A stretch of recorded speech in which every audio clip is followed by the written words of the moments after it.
And then later on kita build up AI from there. Dah pandai sekali kita repair, kita boleh buat AI komponen dalam mesin tersebut.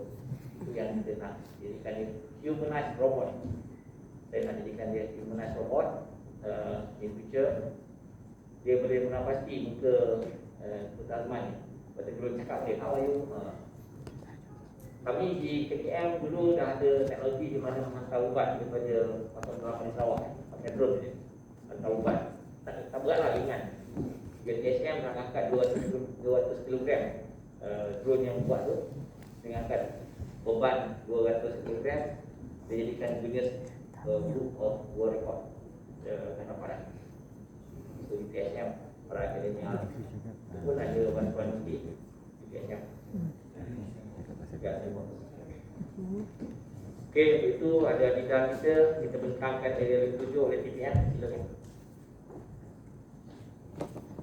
Lepas ajar tersebut kita ada bincang, soal boleh cakap, boleh bentangkan pandangan satu-satu. Mungkin kita ada masa sikit untuk concise and brief lah.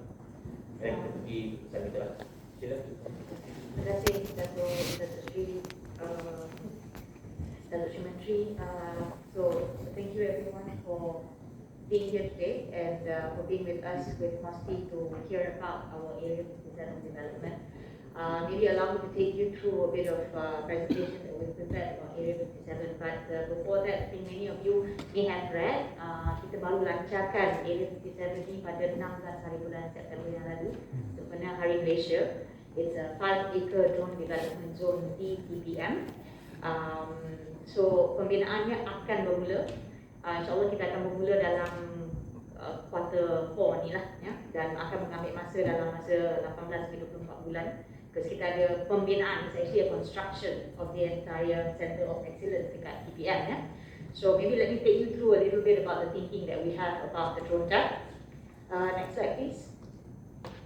So very quickly, I think if you look at this slide, it's not something that all drone players here are unfamiliar about. I mean, all of you know that we look at drone type as part of the key technology drivers that will drive several industries and key industries. We're looking at energy, construction, information, safety and security, real estate, of course, agriculture, mining, oil and gas, and educational services. So I guess based on the use case that are already here, that are already well within our drone services, these are all use cases yang kita memang dah ada sekarang ni, ya. But if you look at compare it against the global market size, we have a lot to catch up with. If you're looking at a global market size of about 69 billion by 2030 lah, ya. Moving on to the next slide. Now, just to give an idea of where we are, we're looking at reaching at about 43 billion by 2025, and we're looking at venture capital investments. In the commercial drone industry, right?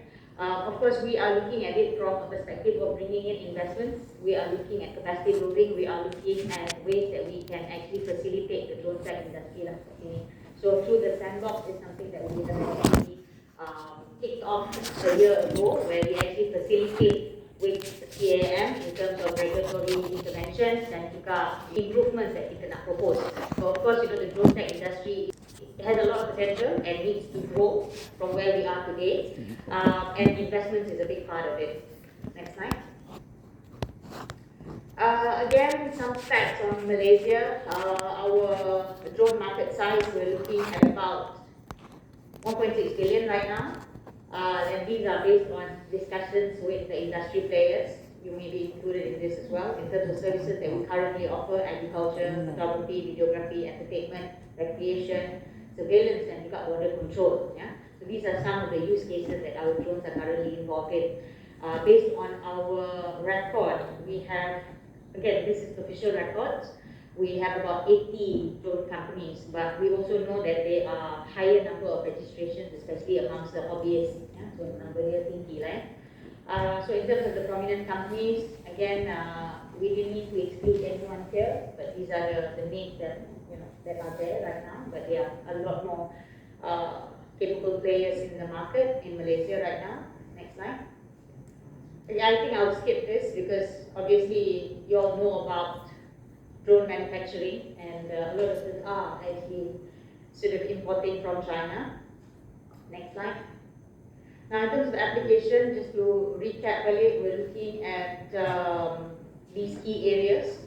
But I think the point that we're also trying to drive here is that we would like to drive it against MOSTI's 10 by 10 ISDIE framework. We've got the 10 socio-economic drivers versus the 10 industry that we mark against, which is also the sort of foundation of our National Technology and Innovation Sandbox.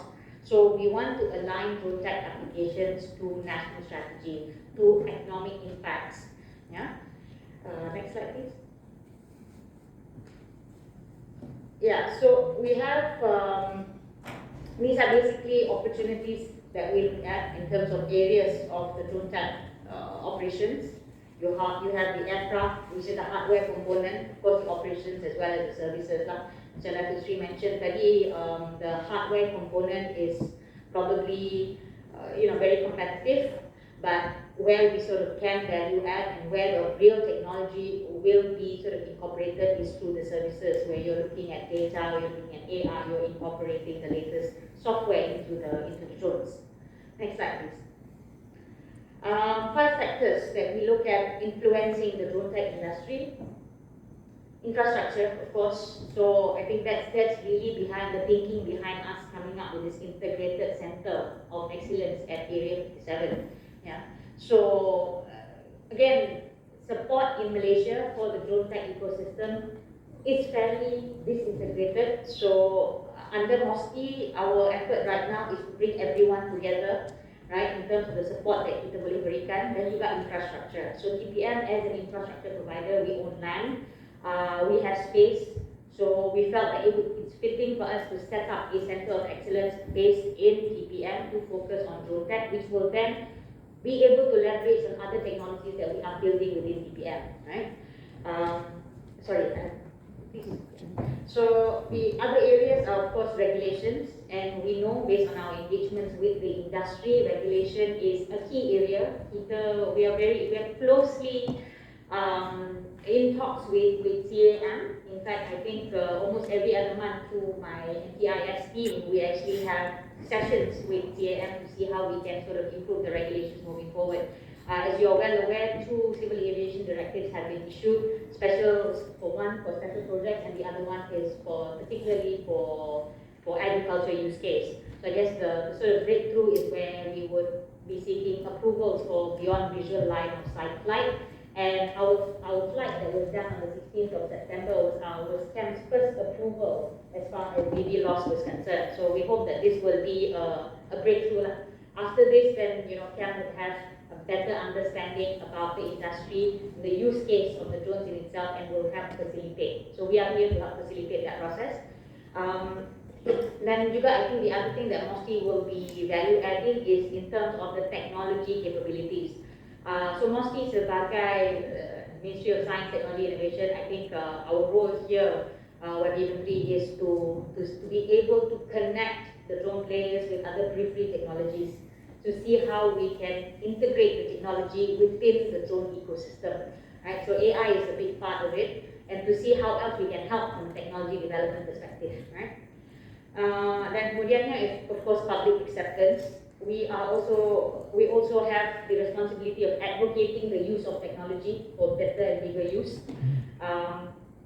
So we also, through our model of network, we will be working with the university, we will be working with private sector, the ecosystem players, as well as government. Yeah. Then of course, finally, is economic drivers. As I mentioned earlier, drone use case of drones and drone technology has proven to be very, very beneficial and provides very high impact as far as reducing of cost, scale, increasing of scale, as well as delivering impact in very niche areas. Next slide, please. So this is just an introduction of Area 57 itself. Of course, TPM, kita sebagai tuan rumah Area 57, we are a innovation facilitator and technology enabler. We it's a 680 over acre campus in Bukit Jalil. Some of you are based in PPM. Yeah. We are also looking to attract more technology players to be housed in PPM, because we are looking at PPM to be an integrated one-stop innovation and technology hub. Kita akan adakan labs, kita akan adakan all sorts of facilities to help, right? So with the help of MOSTI, our role here is to be the pemangkin, facilitator. And of course, we are looking to offer comprehensive range of services, insyaAllah. Next. Now, specifically on Area 57, for those of you who are unfamiliar, this is basically the value proposition that we have right now. So that's the plan, basically proposed design for Area 57. In fact, we will have first dibs at it. We're not going to release this to public. So we have a method 5 area. We would have MRO, macam Minister cakap tadi, maintenance, repair, and overhaul, mock-up sites, a hangar, office, clubhouse, a drone runway. So we've got a 100-meter length drone runway, as well as a space of 300 meters square foot. Yeah. So the whole area is 5 acres. Tapi this is the center of excellence of sorts. So we will be opening up offices where you can incubate. There will be R&D facilities. There will be centers, and so we also invite discussions on future partnerships. Yeah? We invite discussions on future partnerships. We're also looking at working with private sector partners to see how we can enhance this area further. Next slide. So again, our focus is to provide research to commercialization support, center of excellence. Key offerings macam Minister cakap tadi, we are looking at an integrated facility, UAS, manufacturing of course, looking at every step of the drone life cycle. Tengok macam mana kita boleh sokong from the design phase up till testing, as well as service and maintenance. And then, of course, I think this is where we have already been working with the drone ecosystem, especially through the NTRS in the last 1 year, where we actually engage with relevant government authorities and regulators to help facilitate the whole regulatory hurdle. Yeah? It's not something that the drone players are unfamiliar with. We are also going to establish, just for everyone's information, we are also going to establish a drone tech task force within TPM. And that drone tech task force will act as a coordinating body with the advisory committee that we will be setting up. We will be releasing information quite soon.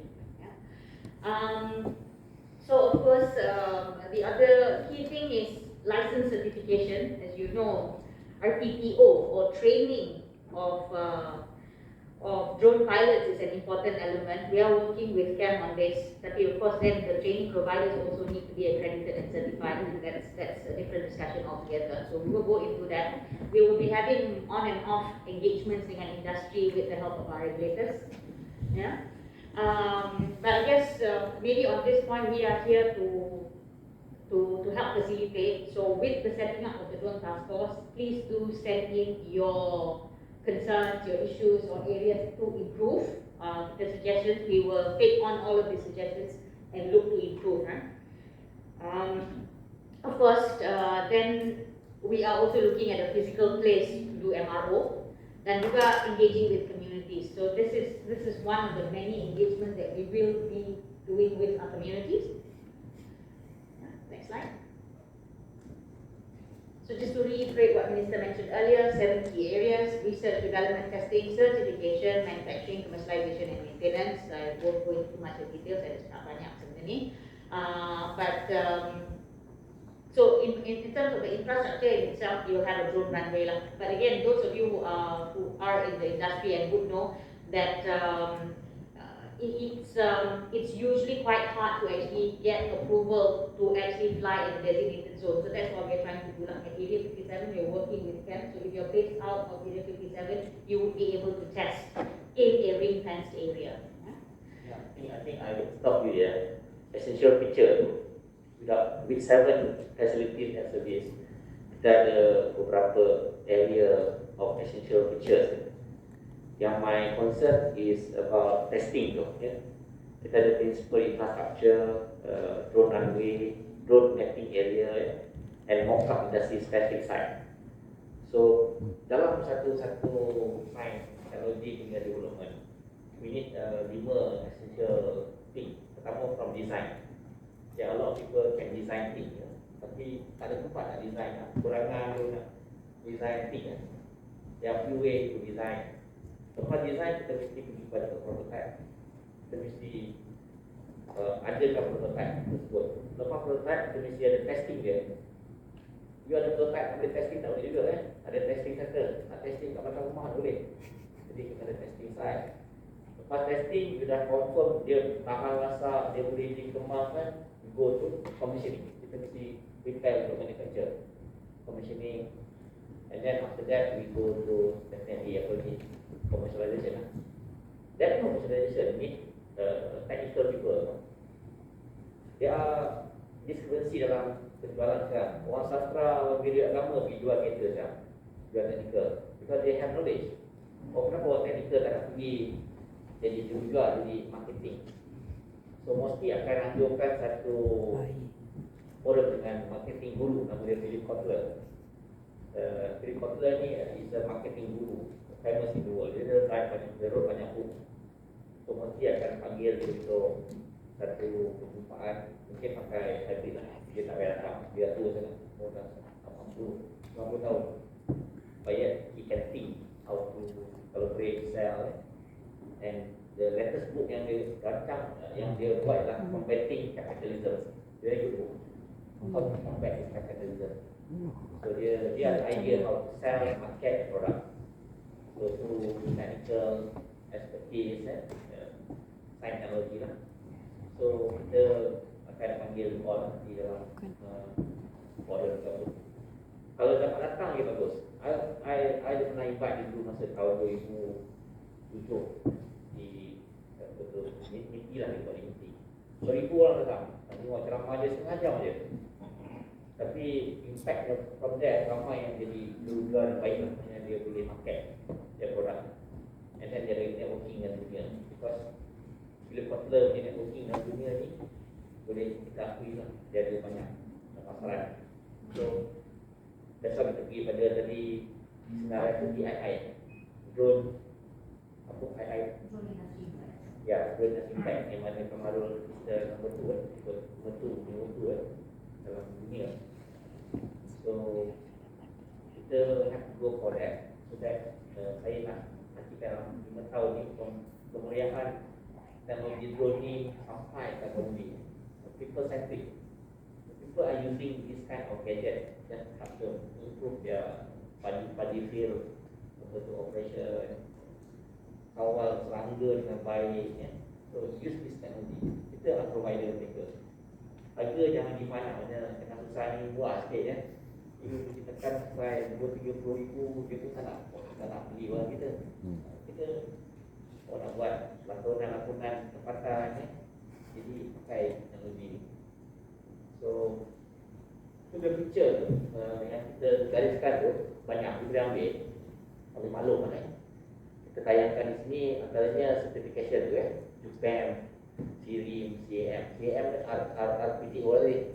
Yes, Ya, itu ada kerangka perundangan yang kita kena selesaikan banyak kecuali tentera dia dapat akses yang luas sebenarnya, tak ada masalah. Tentera nak terbang mana pun boleh kita ni nak terbang mana tak boleh Jadi kerangka perundangan tersebut mesti kita cari jalan supaya at one day kita ada satu collaborative effort yang boleh selesaikan manufacturing, prototype, design, testing, development and product plan, and commercialization tu okey lah. Maintenance, that is the one that I want this technology to grow into kan atau the maintenance overall.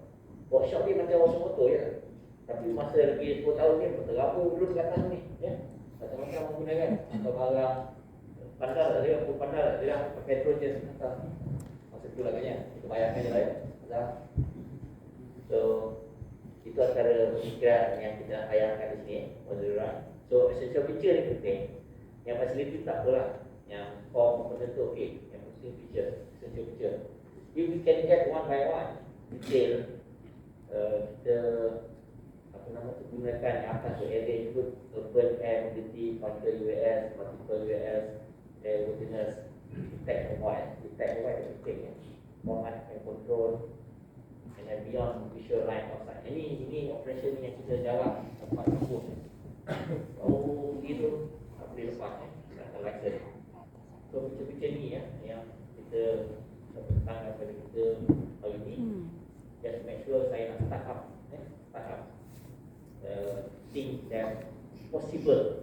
Pada saya kita kena jangka boleh buat, kita boleh buat, boleh capai nanti kita boleh capai something. Saya kenal Hakim tu di Manchester tahun 2000. Dia tak yakin dia boleh berjaya sekarang. Masa tu tanya saya, kat mana Datuk saya boleh kerja kat Malaysia ni? Dia kata tak ada kerja kat Malaysia. Dia buang masa je ke balik Malaysia. Maksudnya dia kerja dengan syarikat yang terbaik di England dan sekarang dia, one day sekarang minta dia, okay, you wakil saya di Malaysia. Dan akhirnya berjaya, betul tak? Dia tengok hati kat saya. So, itu sampel yang berjaya. So, dia ada office di England, tak ada masalah. UK tapi mana lah. Okay. Kedua, bila nak berjaya dalam posting ni, you tak boleh locate ilmu you tau. You kena beri equity pada NTDC ke, pada Medcap ke Locate dah follow. Ada banyak pemain ni, dia locate. Dia bila dia ingat dia punya IP pattern tu dia seorang je. Tapi when you to go bigger, you must have people inside you. When you want to walk fast, you walk alone. When you want to walk far, you must work sama-sama. Yes. Betul tak? So itu prinsipal kita. So thank you for the teachers yang dekat. Thank you. Tapi tak terang kan? Mungkin saya boleh habiskan 2-3 more slides Yeah. and then we can open up for Q&A. So just a quick one kat sini, kita sebagai BS, sebagai project owner, by the way, Area 57 ni adalah di bawah RNK, Rancangan Malaysia ke-12. We are funded by EPU for this particular project. So we also will have a program manager who will be designing the whole concept of the Area 57 and then monitor and develop. So we're looking at a couple of partners, kita ada regulatory partners, close community dan juga industry partners. And we welcome everyone here to be our partners as well and to provide feedback. Next slide. Okay, drone community tadi tu very good. Drone community kalau boleh satu Malaysia ni every state ada community. Mudah, Malaysia ada mudah, Datuk Seri. Ya. Mudah tu stand for what? Datuk Lester? Yes. Ya, mudah stand for what? Mudah stand for Malaysia UAV Development Association. Oh, Malaysian UAV Development Association. Oh, ni Persatuan Pembangunan UAV Malaysia. Ya, ya. Oh, memang yang mudah, kan mudah saya ni. Sini ada mudah. Ini Mudah mudah. ni ada parti satu muda kan, ada satu parti yang muda. Bagi parti ke apa? Nanti tadi tak. Tahu parti tu, ada parti muda. Oh, itu lain. Okeylah. Yang mudah dan belum mudah the UAV Tadi. Like that. Kita ni Persatuan Pembangunan UAV Yes. Unmanned Vehicle Malaysia. And then everywhere we go. Unmanned Vehicle. Yes. Lama training. Basically, it's also we are also one of the members from World UAV Federation, which we have about 32 countries in the world.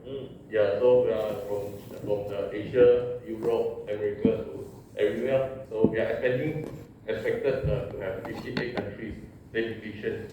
So I'm also the champion coalition as well. Kita tengok overseas Past 2 years, but now we restricted last year. Okeylah. Yeah. Datuk K. Rum Usman Kelam Remaja Udara Merah. Dia dah lama ni, dia dah 20 tahun cuba naik ke terbang, tak naik ya. Dah metro pun dah. Kemudian ada Allied Aeronautic Training Center. Itu apa dia? Ada sini. Where ada? Sorry? Design Allied Aeronautic Training Center. Ada training center Yeah, we've got a number of training centers kat sini juga lah, accredited by CAM. So these are one of our partners sekarang ni. Training center ni ada dari hari 1,000 orang pun ya. Kita kena build more training providers. Ya. Okay. So moving on, next slide. Yeah, okay, so that's just a short introduction of Area 57. So YB, maybe with your permission kita boleh buka Q&A or maybe Ya, memang kita panggil untuk perkara ni lah. Ya. Dalam agenda berikutnya iaitu perbincangan. So saya jemput di atas meja saya ada 21 grup yang datang. So maybe setiap grup boleh memberi pandangan ataupun hantar bertulis ke atau kita berbincang. Maybe saya jemput satu-satu boleh ke? Just say something for your things. Sure, Boleh. we can Atas start di now. bawah my drone, ada my drone. Aku wakil my drone, MYDR. Ada? Ada. Ya. Ada. Ada pergi pola drone. Saya rasa pola drone hari ni tak ada rap dia, ada shoot. Okey, pergi pada RC drone setiap berhad. Ada. Di Timax Engineering ada. Mas Fatil tak ada. OFO Tech UFO. Tech. Ayat please. Kalau ada apa-apa tak ada pandangan. Tapi Mas Fatil tak ada ya? Saya pergi boleh pegawai saya jumlah ni saya boleh lah. Datuk, di tim engineering ada sih, saya kata. You ada panggil lah tadi. Ada apa? Tahu nanti ada mula dulu lah. Kita dipanggil cakap. Okay. Okay. Actually, we are bunch of. Sorry, I introduce myself. My name is Rehan. Saya dalam production industry dalam 3 tahun. 3 tahun 3 tahun. Rehan. Rehan. Alhamdulillah. So now kita actually bunch of inspector, oil and gas, green power line inspector. Inspector, punya inspector. Inspector. Inspection I did administrative testing punya team. So far kita just nak cadangan lah. I think we already know that belum dah change dekat market. But since kita application yang kita still lack knowledge, especially term teknologi lah. Sekarang kita ada mapping, kita ada LiDAR and also kan. But since that one actually kita perlukan competent people juga untuk buat.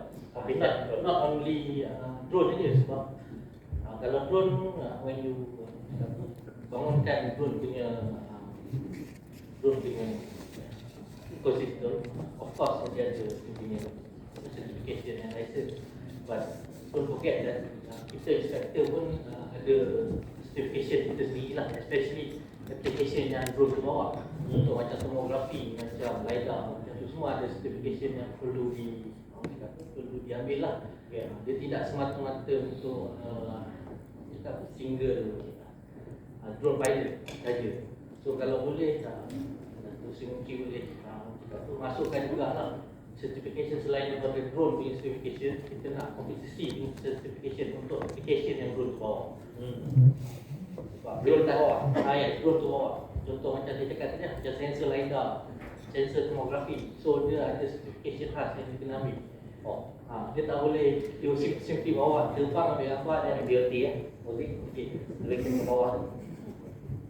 Sebab yang tu yang mengukuhkan lagi drone punya industri ni. But without that, saya rasa susah juga lah as macam kita inspector player yang buat kerja orang oil gas semua ni kan. Kita banyak bergantung pada asset owner punya permit. Malaysia kita minta asset owner punya permit, and asset owner pula yang keluarkan instead of CM contohnya. Katanya CM lebih hadapan kan. But this time around, asset owner pula yang minta this kind of certification. You ada drone pilot, okay? You also ada certified sensor ni punya license lah. This kind of things yang kita bermakna dalam features yang kita perlu tambah lagi lah certification bawah drone dia. Yes. So di sini kita certified mana? Nombor 4 tu ya. So kita tak nak nanti sewenang-wenangnya bila orang ambil certification tu, maybe dia orang ingin hobbies kan. The hobbies people ni akan give an impact untuk kita inspector. Sebab kata kalau dia tak certified, mungkin dia certified dulu tapi dia tak certified bawah application, we also in trouble juga. kalau kita buat kerja dekat KMB, let's say kan, and then kita just boleh terbang drone, but we don't know the system of KMB tu. So kita langgar dia punya asset, and then kita punya drone jatuh terbang, and KMB punya asset pun damage. So who want to pay that kan? So kita need that kind of certification as well. Alright, okay, pandangan yang baik. Kemudian DMUT, Malaysian Board of Technologies yang menyedia all these proposed technologies. Ya. Terima kasih kepada Menteri. Kalau saya boleh respon sikit. Apa tu? Saya rasa di DMUT kita recognize 23 bidang teknologi. Kemudian saya rasa untuk drone, untuk sebuah drone itu terbang, there are so many technologies behind it lah. ENT, bateri ke semua lah. Right? Kemudian saya rasa untuk bidang yang kompetensi tadi itu, recognition, kita boleh mapping lah dengan apa yang BOT buat supaya kita boleh macam recognize lah. Macam kita juga buat dengan contohnya dengan suruhanjaya tenaga untuk industri energy, mapping. So mungkin untuk seluruh Betul. kita boleh buat mapping juga sebenarnya. Sebab kebanyakan di company macam GLC company memang need that. Minat Niche on that. banyak DSC company dalam negara. Kita ada Petronas, kita ada TMB, kita ada SSP, kita Ya, ada nanti semua kita ada banyak juga sebenarnya. But since kita tak ada that kind of competency, ini kita ada drone potensi. Dia tidak bermakna you terbang drone, you boleh tahu you boleh terbang oil and gas, you boleh terbang vertical punya power line. It doesn't make sense agak itu. If let's say kita boleh enhance dan this kind of certification, that should be better. Application lah.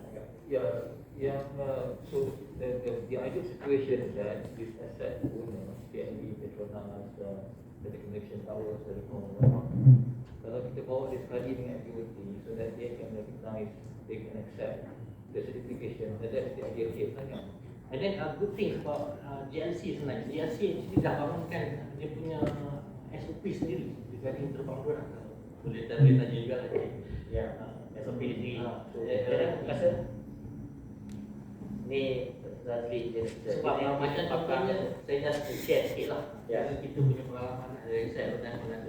Ya, experience very. So Saya dah boleh. dia ada tak pandangan rasa. Okey, apa rasa je? Terima kasih Rik. Mungkin sedikit kongsian lah kan. Kita mulakan drone ni dulu late 1959. 1999. Masa tu in-house lah. Cuma the best thing ialah setiap entiti tu kena ada SOP dia sendiri dah. Yes. Kalau operate Penyakit COVID pun ada SOP. Kena ada. Sebab pada masa tu pun kita berbincang dengan CAM. Pada masa tu bukan CAM pun. Nama lain. So dia nama lama kan. So pada masa tu pun baru nak set up the drone punya SOP. Ya. So itu yang pertama lah, dan yang paling penting selain daripada yang itu ialah walaupun semua ada SOP, tapi how good dia facilitate the CAM punya regulation, especially the airworthiness. Sebab kita boleh bayangkan kalau next 5 years banyak industri drone ini berkembang dan banyak di apply. Ya, itu yang saya rasa sangat concern lah dari segi airworthiness. Mungkin CAM can give specific advice untuk airworthiness. So di SOP tak apply to CAF ke? Macam kami dulu, sebab kami dulu sekali dengan CAM. Si comply to each other regulation. Dia tambah sikit lah. Ya. But since kita kebanyakan kita terbang under 400 feet, so even international pun still ada grey area dekat situ saya cakap. Jadi tomorrow for the period today. That's more. Itu. Hari itu kita dapat approval much higher. On the period. Hari itu kita apply about 300 meter minus security. Itu special approval. Above that kita dapat kena dapat registration. Tapi kita kebanyakan industri, especially special, dia bawah 100 feet. So the good thing is kita and GLC company buat SOPs ni, mana dia ada special permit for do the job, and then special arahan ataupun special kebenaran untuk masuk dekat area asset ni. So dia sendiri yang create. Kalau dia akan tunggu ni, dia akan makan masa and problem dia sebab dia pun selalu akan MOT boleh bina, boleh SOP for drone operator. Saya rasa Wadi ini dia berkaitan dengan practicing provision. Maksudnya kita nak contohnya kita berkaitan seseorang tu nak menerbangkan drone, dia mestilah profesional untuk tujuan tertentu.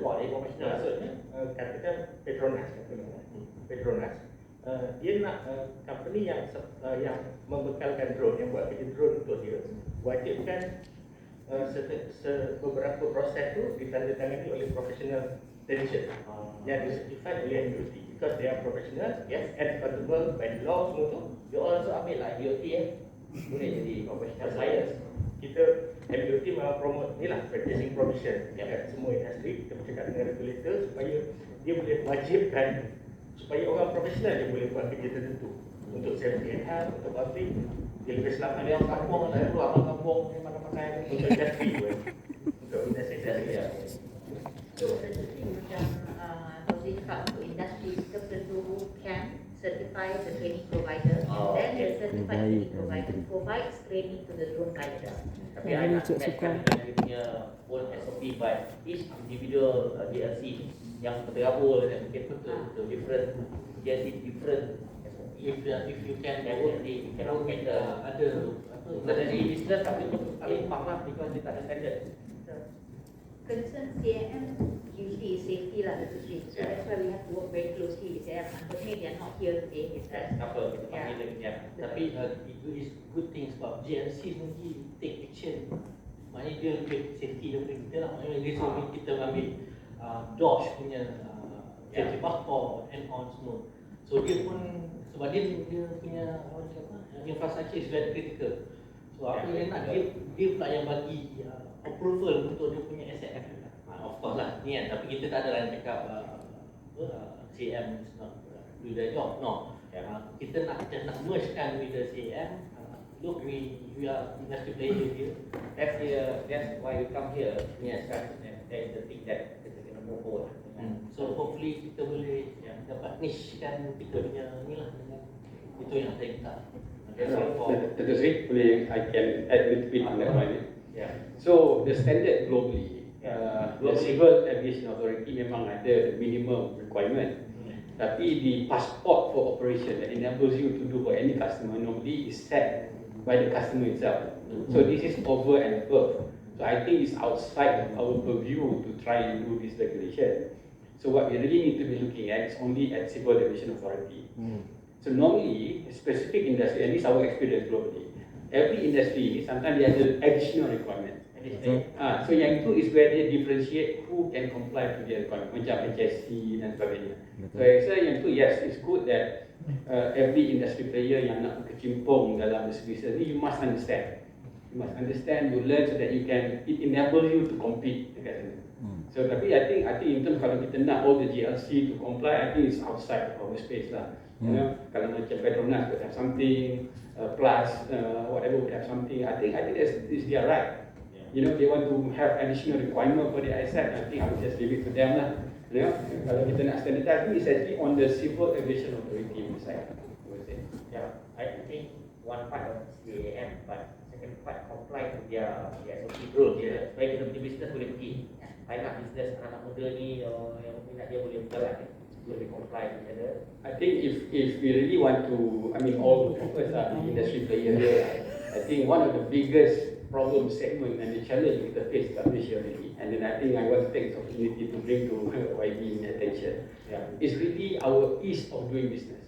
Ease of doing business. Okay, because sekarang ni for us to even go and fly, it takes a very long time. We have to go to 3 different agencies, and we don't have this problem in any other place around the world. So I think if we can target on this challenge first, that will be a groundbreaking lah, I would say. You know, I mean already we are very excited to see that you are very focused on drone, and also with all this merger, I think maybe this is the first thing that we want to address. Macam sekarang ni kita kena pergi, typically it will take us 2 to 3 weeks kalau kita nak comply with all the regulation. Yang I nak 5 tahun lagi rakyat Malaysia dalam bidang teknologi dia berkata bangsa ni cakap orang pun drone. Ya, betul. Video pun drone. Jadi this is the segmen yang interesting lah. Akan kita tak terbang, atau beli terbang, helikopter tak mampu. Jadi Suhaimi yang boleh mampu beli helikopter dengan kawan saya. Yang lain tak mampu. So you boleh fly. Okay. I think good. Yeah, so I think Kamal raised a very important point actually, which is what we are trying to address through the center. So macam saya katakan tadi, kita akan lakukan task force to work with CAM to see where we can smoothen the process. Macam I think the big issue right now is also the time taken to get approvals. So if every use case you need a specific approval, then if it takes 3 weeks to actually get one approval, then it defeats the purpose lah, getting the approval in that sense. So I guess those are the sort of details that we are looking to help the drone industry. But I guess from a CAM's perspective, again, they are not here because they also want to ensure that the drone is safe for use, meets regulations, meets certain specifications and standards before they get approved. So it's also important for the organisation to be equipped lah in that sense. Rangka perundangan. Yang ni kita bawa ke parlimen tu untuk ruang udara ni. Kita nak bawa apa? Saya akan bawa orang undang-undang angkasa bulan dalam parlimen. Tapi ini buat hak pelancaran dan juga kalau jatuh kat kepala kita siapa nak insurans. Maybe yang untuk ni airworthiness di bawah CAM. So body lah. Above 100 km ke atas yang kita nak kembangkan airworthiness. Bawah masa kita lah. Yang ni bawah MOD lah. CAM buat apa? Captain Chester, MOD. Bawah sekian. MOD. Bawah di kacau. Jadi dalam kabinet aku cakap dengan kacau. YB, sorry. Please. Dengan izin nak campur sikit. Boleh. As far as I'm concerned, CAM is actually ongoing doing the directive to materialize the directive CAT 6011, Part 1 to Part 6. So, in the Part 1 to Part 6, one of it is the compliance with UTMS, which is the digitalizations of the platform for permits. So, every permit that you're going to apply later on, after the launch, or maybe 1 year or 12 months of a grace period, you'll get the direct access in minutes for the permit approval. It's no longer 3 weeks or whatever, because they will integrate DUPEM's approval, CGSO, MCMC, and also the CAM. So CAM is a spearhead for this, what we call the permit and as a regulator. So it's a law, regulation there under CAT. So what we can do, I'm not sure whether what is the purpose of this meeting. It's a steering committee or to have what we call to ease the business, move faster or handle the issue that boleh yang Steering besar dia. okay. So I think it's good we can facilitate or comply with CAM's movement because they are easily ongoing and I think pretty soon, maybe the soonest will be October or maybe they have to wait for the sample to end by next April. So definitely the problem of the industry, like oil and gas or whatever, they want to get permit is approval within minutes. A couple of minutes, then you can get approval. Then you have to apply. You fulfill all the checklist yang diminta. Just tekan in the mobile apps or in the laptop or whatever, then you access in crowd, then actually you get approval granted immediately. I can say, but it take a couple of minutes. So I believe Aerodyne also participate in the UTMS system as well as our company. So I think that is not the issue. It's a very technical issue. But now we have to foresee the strategy on how we move forward with the company. I'm not sure how we will get the 80 companies registered. But under our umbrella, under our MUDA association, we have 200 entrepreneurs. And then under the security company, there are 900 over security company under PIKM, Persatuan Industri Kawasan Malaysia. About 20 to 30% actually start using the drone for the factory security surveillance, and then what I call the township, and then even the beaches, the hotel. So it's actually more. 20% is about 200 company already. What mapping company, Dato' Sri, they are also about 100 and 200 surveyor is using the drone, either VTOL, fixed wing, or the conventional, the DJI products. There are hundreds.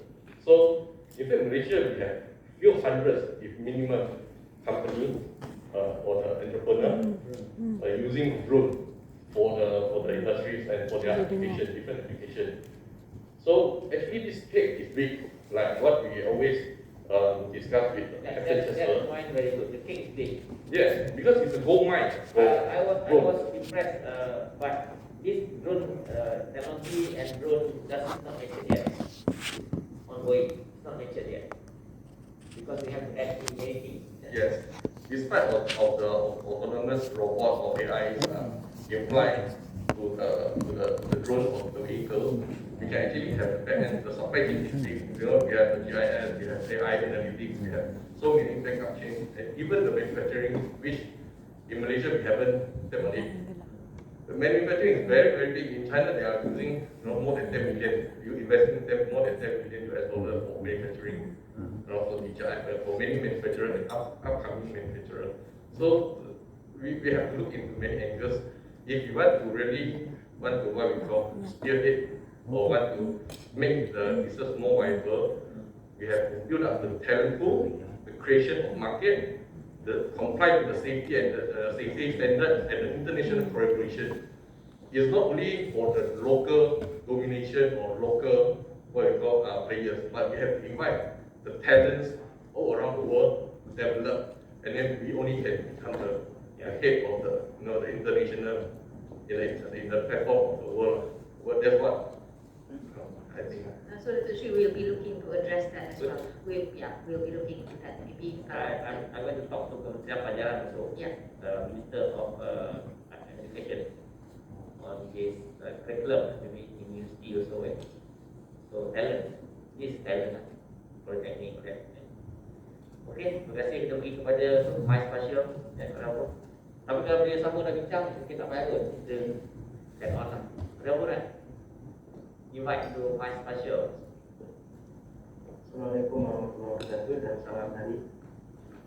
Jadi, Muhammad Dini ke? Saya Azwar. Azwar, okey. Okey, Mas Pasio kita dah dalam industri dalam 10 tahun. Okey, so salah satu aplikasi yang kita sangat servis yang antara kita punya sales contributing for our company sales lah. So sebagaimana yang dimaklumkan tadi, description kepada kami terutama dari segi project approval for any projects, especially for agency. Sebagaimana yang dimaklumkan tadi lah, kalau dapat pihak kementerian ataupun diusulkan oleh UIP supaya mempermudahkan lagi to simplify the speed of time on approval, sebab melibatkan dua agensi kat situ kan. Okay, so itu salah satu jabatan utama lah setakat ni. Dan kemudian saya juga mengucapkan terima kasih atas program Sandbox yang dikeluarkan di bawah NTBC. Mas Pasha adalah salah satu company yang kami itu tadi aku. Ya. Okay. MTDC buat MTDC. Ya. MTDC ni besar. dana diberikan melalui Jarang sebenarnya. Jarang juga diberikan. Ada satu dana yang Ya, jarang. berani lah. Okay. Terima kasih. Good. Hope that you succeed. Tapi kita tadi is of doing business penting lah. Plus all this standard, the time of approval kan. Many approval kita buat. Tawarkan tu kan, gunakan tu. Thank you Mas. Ada OFO tag yang mana? Okey. Ya. Different company ya. Different company. Okey. Sini. Ya. Okay, Assalamualaikum warahmatullahi wabarakatuh. Selamat petang semua biasa. Ya. Saya mewakili Ofotek Senior Berhad. So basically Ofotek You bukan OFO kan? OFO Yes, kita adik-beradik lah. Apa salah you pakai O? O tu apa? Sorry? OFO tu apa? Awesome Flying Object. Asal dia lah. Oh, Yeah. okay. So we have been we started this company back in 2016. So right now we are almost 6 years lah, 5 years already. And I think I would like to raise this issue again. So actually semua ni I think has the same raise issue every time kita dah berjumpa sejak 2016 every year kan ada pertemuan lah sama players sama Kita jumpa lama dah ni. Dan setiap kali kita jumpa, topik ni adalah almost the same, which is approval. Macam mana you nak approve, kenapa take time 2-3 minggu. Sebab the ideas of using drones ni adalah untuk mempercepatkan proses. Kita nak make the process efficient. Kita nak kalau boleh esok, kita dapat data terus cepat. So right now dia defeat the purpose tau kalau kita back in sejak beberapa tahun ni lah. So basically that's why bila I heard that US has developed all the system already, it's a good thing lah. Actually ada improvement compared to 2017 dan sebagainya lah. Sebab daripada 2017 I think semua pun dah pernah dengar kot yang akan buat sistem sekian-sekian. And then next year datang lagi, tak ada lagi. Next year datang lagi. Until lah now ada some good news lah I heard from certain parties, which is hopefully it will turn out to be good lah next year dan sebagainya lah. Sebab I think semua pun akan cakap the same thing over and over again. Dia rasa salah pula dengan kalau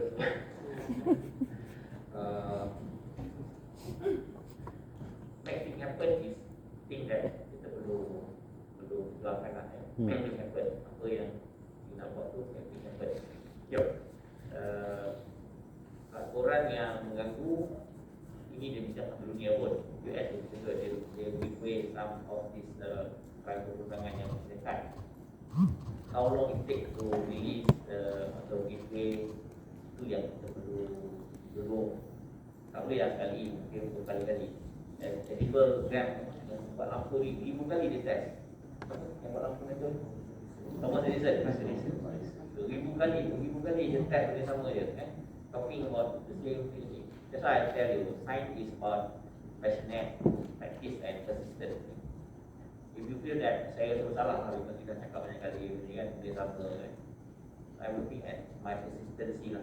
So, Ya, tapi it's a good thing lah. Ada, maksudnya ada action dah finally. So I think everyone pun akan feel more excited lah training untuk develop more technology, make solution and so on. So that's the first thing. And the second one is is a initiative.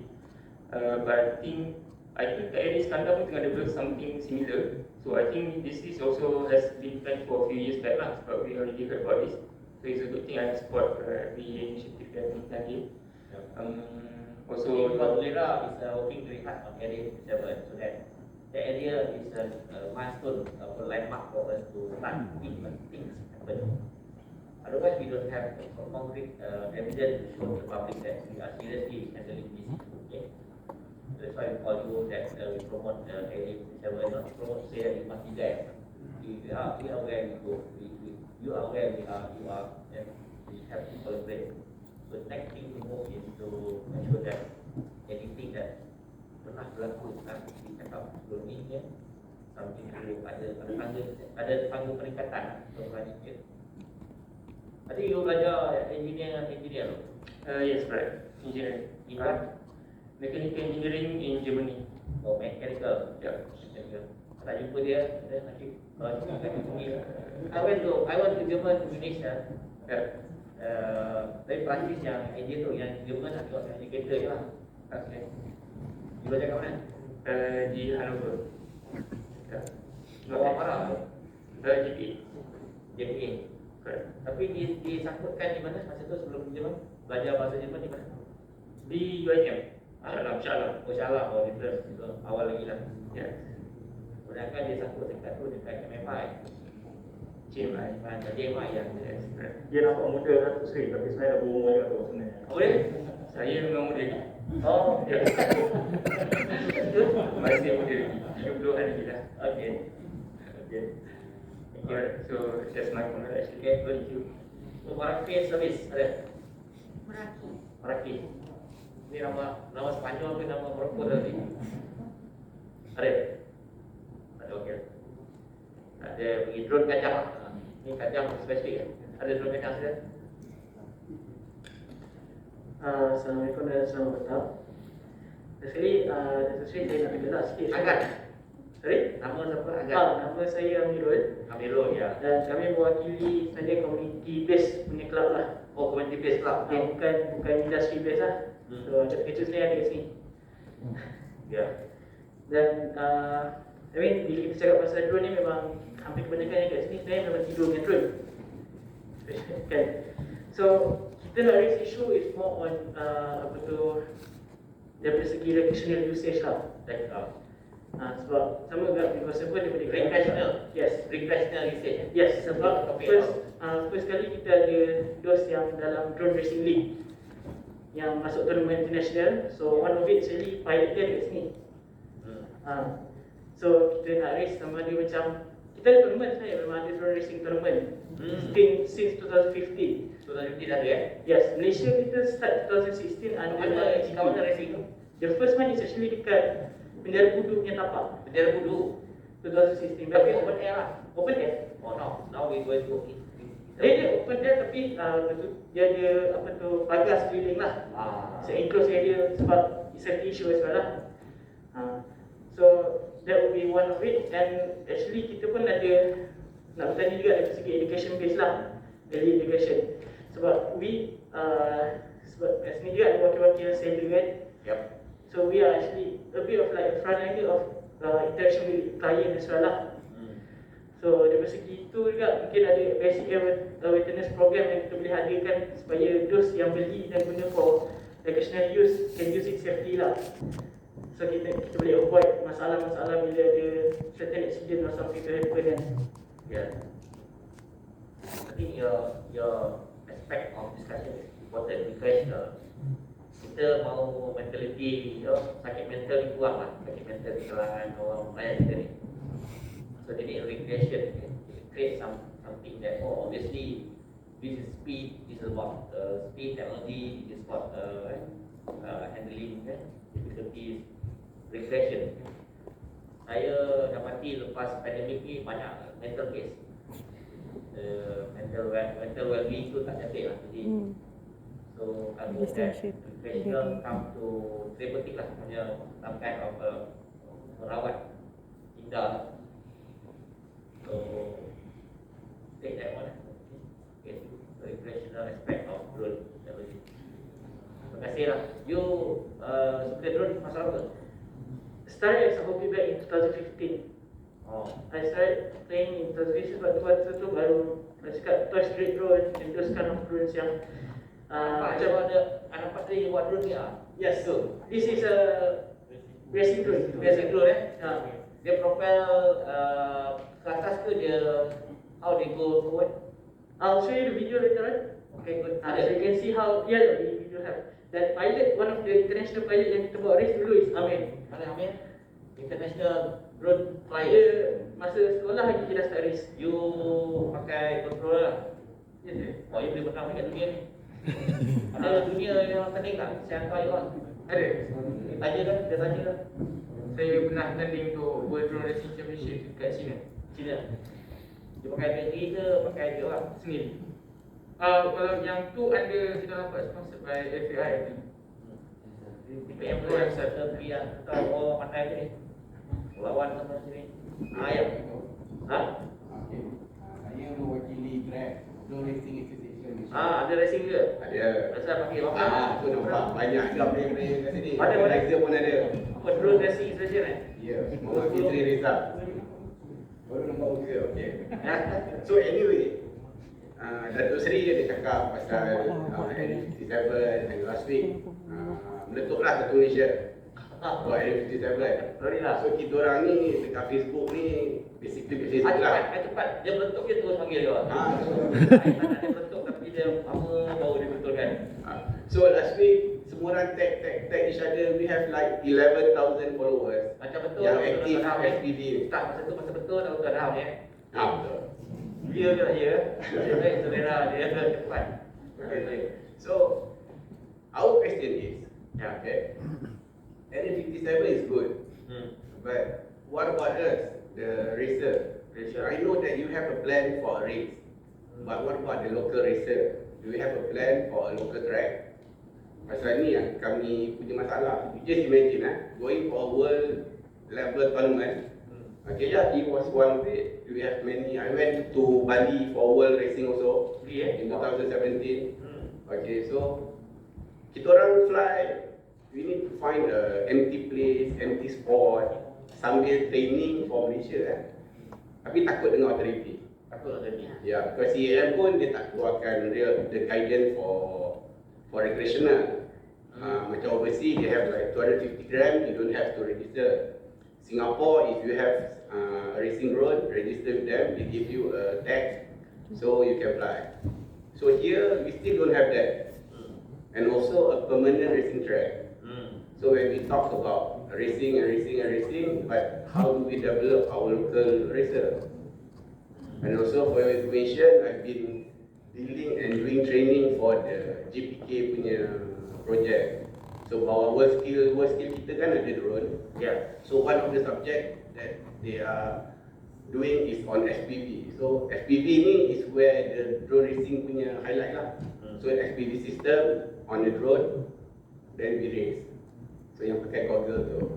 Okay. So now we also working with Half Drone. Half Drone ni dah 2017 dia dah buat dah drone sendiri, ada design frame sendiri. We sponsor local pilot, we sponsor local event, we sponsor international event. But yeah, kita orang tak boleh nak berkembang because we don't have that permanent place where we can promote drone racing as a fundamental of drone piloting. Okay, that's our TPSU comment. Because saya dah cakap dia banyak kali dah. Okay. Katanya recreational, when talk about recreational, and there's also racing. Kan? Is it a sanctioned sport? Macam e-sport and macam Okay, KPS? Masalah dengan drone ni sekarang ni, when we go to KBS, they don't recognize they don't recognize us. They were focusing on e-sport. So drone ni macam tergantung. Kita ni sport apa ni? We are actually a very good sport. Yeah. Because we combine technology, Sport skill. TV lah, sport dalam TV lah. Dalam TV lah. But then since the pandemic ni hari tu yalah, so drone ni dah start evolve in the e-sport. Tapi tak cukup berkembang lagi lah.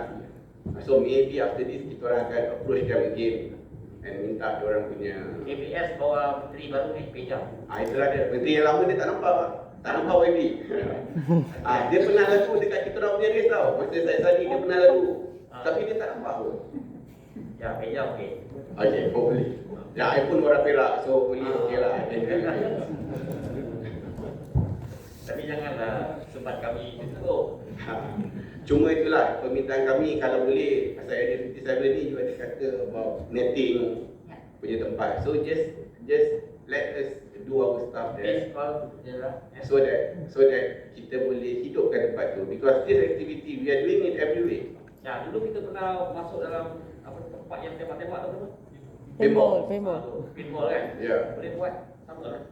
Betul. So if you can provide us with the place where we don't asking for permits anymore, so that kita boleh develop lagi. Because we have hundreds of pilots. Every week we have about 2-3 pilots interested, and also every week we have about 2-3 pilots quitting because there's no place, tak ada tempat dia punya reference.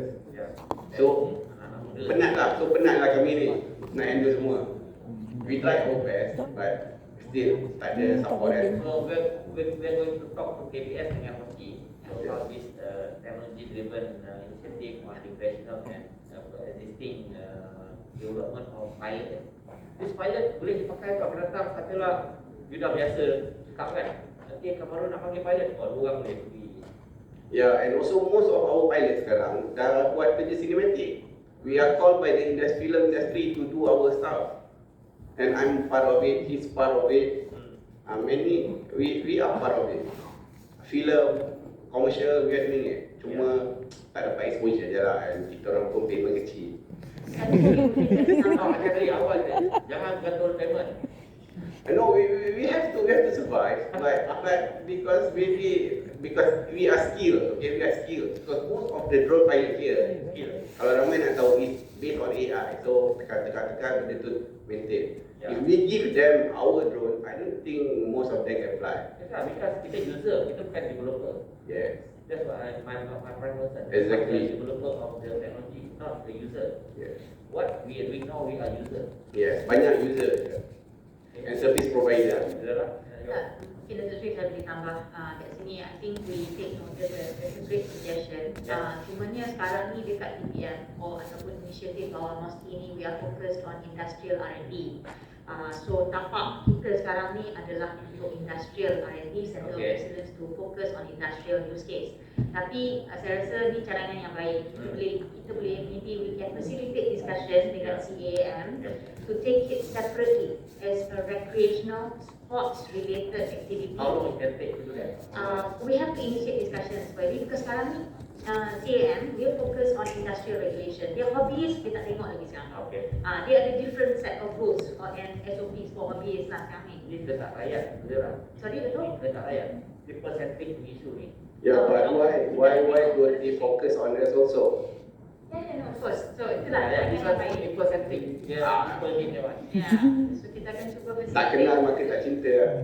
Ya, itu. Thank you. Can I call Market drone kacang possible? Okay, luckily. Right. Yes, yes. Apa yang diwakil ni? Sili. Nama dia Sili. Yeah. Okay. Robert. Robert. Robert. Oh yeah. Okay. How are you? You're very good. Okay. Use Lily. It's Eddie. Yeah, you have to say anything. Anything you want to say? Yeah. I'm Dr. Xian Li from Alphasif Industries. We do the manufacturing assembly of the drone. Okay. What we want to add on yang kita sekarang ni masalah yang besar ini it's about more about the technology and the investment lah. So technology wise, I believe in Malaysia we don't have anyone who is capable of the core technology. Like for example, just now we see DJI, right? DJI kan, they do their own battery, their own motor, their own flight controller, their own software, their own hardware, everything integration at one place. Malaysia we don't have. In Turkey we see, nowadays their UAV industry is super famous. Bayangkata, Turkey. Yeah, Turkey. So we always used to think, China, US, Israel. These are the first three UAS, unmanned aircraft systems that comes to mind. Now, Turkey is coming out. No joke, Turkey, 3 years ago, their minister said, now we have 30% local made, and they want to aim to become 100%. Now they're at 80% local made. How they do that? This is a question I don't have an answer also. Turkey is the country where they like balloon. That's correct. Now they have fighting drones, shooting They missiles. go and come. Go in.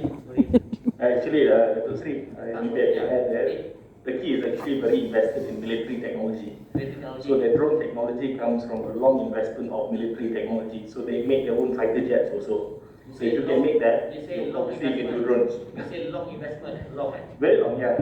More than 20 years in military technology capability development. So kalau you go visit Turkey, their armed forces can do from the bullet until the helicopter, all indigenously made. That's why they can do it. So I think that's the advantage. That's the story. So I think we need to create more talents. Possibly you need to have more training in the line of aerospace engineering. I'm an aerospace engineer in training, Where you studying? Purdue, US. US, okay. Yeah. So like that, right? And also one thing about the aircraft industry is that it's very sensitive. We can only hire local people. Yeah. So we need more talents in the aerospace engineering sector, and definitely more VCs or investors to join into this movement. Yeah. In China especially, there's a lot of hot money. They call it VC. The VC very hot in China. So they put in a lot of billions. So a lot of parts we get, right, for assembly of our drones, we all get from these few countries. China, Taiwan, US, that's about it. And then we come to here, we assemble. You panggil nama Alpha burung balik kan? Swift. Alpha Swift. Swift ni burung balik kan? Ya. Swift burung balik. Burung, yeah. Alpha means something to do with the ancient numbering. We have COVID so Alpha now. Delta, Beta, Alpha. Sekarang Delta. Yeah, Delta. Very good. And you use Alpha Swift. Itu COVID. So your side is something to do with manufacturing small drone? Not small. We do very big one. Like currently, we are also doing for delivery. We're aiming to do 50 kilogram, 100 kilogram. We don't do small drones. Because small drones, right? The small one with cameras is monopoly by DJI. Banyak susah nak tackle. So we go for the drone delivery and also the agriculture one. Good. That is the one of 10 SPIE. We have Science, Technology, Innovation, Economy. So 10 most of agricultural sectors that we want to really go. That's right. Agriculture besar lah Malaysia. Saya dengan kawan Padi field Malaysia. Kemudian padi field dalam Malaysia berapa banyak? Kita ada 12 dalam padi. Padi dan kalau nak bezakan antara satu lain dengan drone ini punya footprint lah. Footprint lah. Footprint lah. Kalau satu capture ada satu lagi kan di 60 km kali 60 km. So bisa bahasa ini. Okay. Boleh saya lawat dia punya package tak? Boleh. Kita akan dekat Sarawak. Very thankful for NTIS program also. We are one of the participants. Oh, you Sarawak Yeah. Dekat je.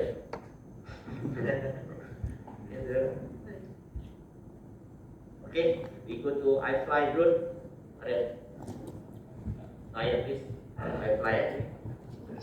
Saya nama saya Ahmed. Yeah. From iFly. I think we have touched most of the. Ahmed Hakim Yeah. Good. We have touched most of the important parts. Yeah. iFly is our main focus is service provider. Oh, service provider, good. Benda yang paling penting rasanya on the permit side. Permit side. As touched just now. Okay, discuss about permit. This is a long-standing issue yang kata I pun jadi bersalah pada bersalah. Talking there every year, talking the same thing, I know collaboration, now coordination. This is a new emerging technology that we are really want to go. Kalau you ada service provider, ni yang kita nak cari 1,000 orang dulu. Service provider not only can deploy untuk tolong, pilot ni dah ada. Service apa lagi you ketarakan di sini? Punya bitara, punya mesh apa? Service apa? Mostly mapping and agriculture and photography. Same lah, okay. That's the thing that area itu kita agriculture mapping tempat Yang macam Malaysia ni besar loh. Yeah. Nanti kalau kita advance, kita can go to Kalimantan in fact, sampai di Indonesia tu. Kalau advance kan. Okay, kita pergi aero mungkin saraf aero ni, wah penting. Ada aero. Ada. So, aero. Dia nama pun pakai sampai kepada nerf tu ya. Okay, nama saya Muslim bin Abdullah Zaid. Ya, Muslim dari Aeronav. Jadi Aeronav kami adalah sebuah drone service provider yang fokus kepada data acquisition, data analytics, segala kepada data platform lah. Okay, dan kita juga ada Drone Aeronav Academy yang kita lakukan training development daripada sekolah rendah sehinggalah kepada professional level. Okay, dan kami berpengalaman dalam beberapa program lah, antaranya World Skill, pertandingan World Skill. Kita pernah hantar peserta kita ke Russia dalam World Skill Russia tahun 2019 dan memenangi pinggan Gamsa. Okay, jadi itu antara satu-satu pingat yang dibawa balik oleh wakil-wakil Malaysia lah. Dan yang terbaru World Skill Asia online games di Abu Dhabi. Kita menangi tempat pertama dalam drone solutions. Tadi pergi Bali, dia pergi ke Russia dan juga Abu Dhabi. Dan kebanyakan yang peserta yang kita hantar ke dunia yang berumur 16 tahun. Okay. Jadi saya nak kongsikan sikit pengalaman kami di Rusia. Okay, kita kerap tengok bagaimana Rusia mampu untuk membangunkan teknologi dia secara cepat. Yang di mana ada requirement daripada sama ada certain kementerian yang mampu bangunkan. Sebab apa? mereka sudah ada perancangan susu tubuh untuk certain generation. Dah ada perancangan Yes, yang susu tubuh. Ya. Contohnya untuk yang berumur 16 tahun atau 17 tahun, dia dah ada program dia. Untuk certain contohnya untuk AI, deep learning, unmanned system technology. Jadi drones, USB dan sebagainya itu berada dalam keluarga besar unmanned system teknologi tersebut lah. Okay? Jadi kat sini bila kita ke sana kita dapat lihat sebenarnya kemampuan mereka untuk membangunkan teknologi itu sebenarnya selain daripada isu kewangan adalah dia ada talent yang cukup dan untuk dia push teknologi. Begitu juga isu dengan Turki. Mereka ada talent yang cukup. Dan bila kita amati sebenarnya perancangan pembangunan talent ni adalah hasil sesama semua pihak dalam negara tersebut lah. Maksudnya ada satu agenda besar untuk talent development, untuk mengubah negara daripada user kepada negara yang innovator, yang membangkitkan teknologi. Jadi sebab saya utarakan ini sebab apa? Dalam slide tadi saya nampak ada 5 faktor yang kita ketengahkan yang influencing drone tech industry growth in Malaysia. Tapi dalam 5 faktor ni tidak ada talent diletakkan sebagai salah satu faktor yang paling penting. Sebab saya lihat talent itu diletakkan di tepi-tepi saja sebenarnya. Jadi sebenarnya saya lihat talent satu faktor yang penting untuk kita amatilah. Dan bila-bila lagi kalau kita sebut tentang drones, sebenarnya dia adalah satu keluarga besar tadi, unmanned system technology. Jadi itu yang kita perlu bangunkan lah. Jadi saya kira pihak mesti mungkin perlu interact dengan KPM, juga dengan Kementerian Sumber Manusia dalam membangunkan agenda ataupun ada national blueprint untuk unmanned system technology development, talent development. Saya suka untuk ketengahkan satu perkara lah, contohnya tentang SKM level 2 dan SKM level 3. Okey, jadi SKM level 2 dan SKM level 3 berada di bawah JPK. Yang mana kalau lihat dia sampai kepada operating sahaja, assembly and operating. Dan paling jauh pun FPV. Sebenarnya bila mana YB Menteri sebut tadi tentang artificial intelligence, tentang deep learning. Yes. Adakah talent yang kita develop sekarang ni bersedia untuk menyumbang pada negara untuk membangunkan teknologi tersebut? Dan jika kita nak lekapkan agenda yang tersebut, saya kira contohnya SKM level 2, level 3 tersebut, mungkin kita perlu review. Dan kita perlu lengkap lagi dengan artificial intelligence untuk navigation pada drones. Dan deep learning, integrate dengan drones, data processing dan sebagainya. Barulah talent yang ada, yang kita develop sama ada di sekolah rendah, dalam bidang skills, di universiti, bersepadulah mampu untuk membantu ataupun untuk support apa yang kita nak capai. Dan seorang saya lah, paling utama adalah agenda dalam negara itu. Dan maksudnya untuk kita ada satu program untuk pembangunan unmanned system technology di SCAD. Unmanned system technology development talents. That's why I call Malaysian Board of Technologies here. Malaysian Board of Technologies is equivalent to the Board of Engineer. Tapi dia mean for technologies. So if you want to develop talent, you don't develop engineer alone, you must develop technologies also. So equivalent. So saya believe on developing is the kind of setup where ada proper data, proper plan and proper program. For those who need, kita ada segmen yang tadi you kata ada pilot program, ada dia punya technology content dia. Thank you for the advice.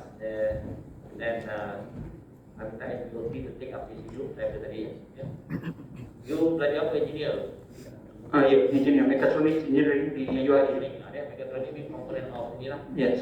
Teknologi AI dan mechatronics. Mechatronics. Mechanical, electronics, electrical. Yes. Dua grade lah. Yes. Mechanical grade lah. Okay. Tapi you tambah apa you tambah TS. You engineer tambah. Sedang tunggu proses. You ada academy tadi Ya. You ada academy tadi panggil. Apa Ya, Aeronaut Drone Academy. Aeronaut Drone Academy Yang mana kita dah develop sistem, maksudnya proses untuk talent development daripada umur 10 tahun sehingga 13 tahun, 13 sampai 17, 17 sampai 25, 25 sehingga professional level. Di mana office ni? Di Bandar Baru Bangi. Bangi. Shop house. Rumah kedai. Di sebelah Hospital Zahra. Start small. Yes. My experience in saya ada 20 HP home. I'm medical doctor. Masa tahu lah. Dia pelanggan saya dulu.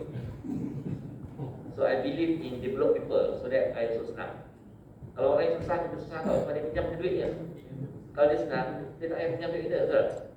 Kita mesti prosper the neighbor, prosper the people around us. So dia hidup, dia tak payah minta duit ke saya. Kalau tak ada minta duit ke saya dulu. You know what I mean?